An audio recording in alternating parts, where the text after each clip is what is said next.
please educate me? How did we violate the principle of separation of powers? Nandito po sa sulat po ninyo, pinirmahan ninyo. Your Honor, may I read the letter in Yes. toto? Yes.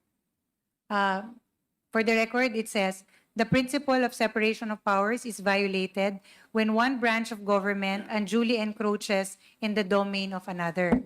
Jurisprudence provides that there are only two ways to violate the subject principle, namely, by impermissible interference with another department's performance and by assumption of another department's functions.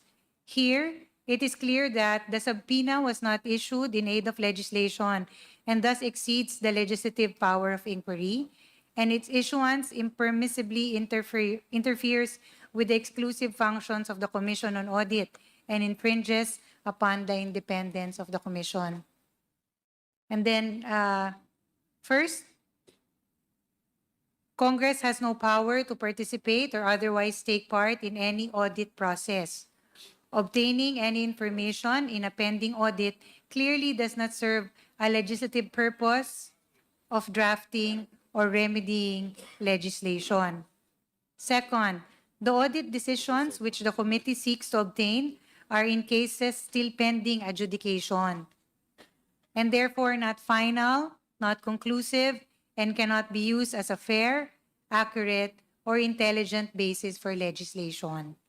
Third, COA has already published its annual audit reports for fiscal year 2022 and 2023, which are specifically intended to aid the executive and legislative departments in crafting responsive laws and regulations.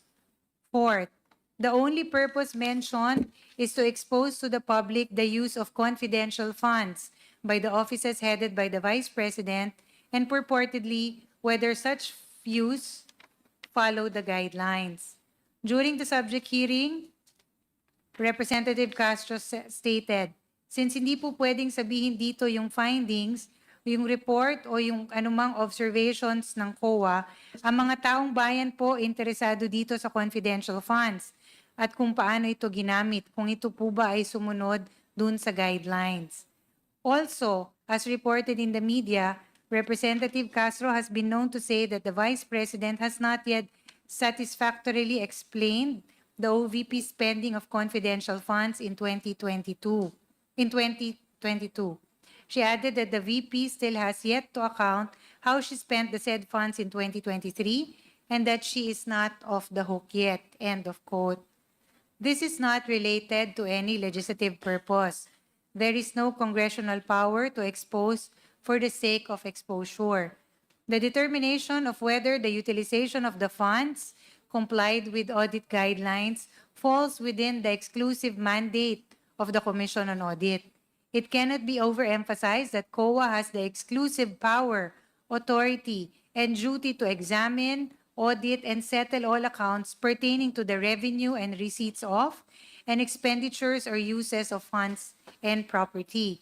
Constitutional framers envision the COA as a dynamic, effective, efficient, and independent watchdog of the government, and for this reason conferred upon it broad and extensive powers, allowing a committee of the House of Representatives to subpoena audit decisions pertaining to an ongoing audit will only hamper the COA's performance of its duties.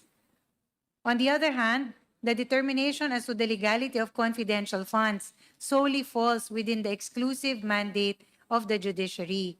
Clearly, therefore, Congress cannot infringe upon constitutional mandates vested upon other branches of the government.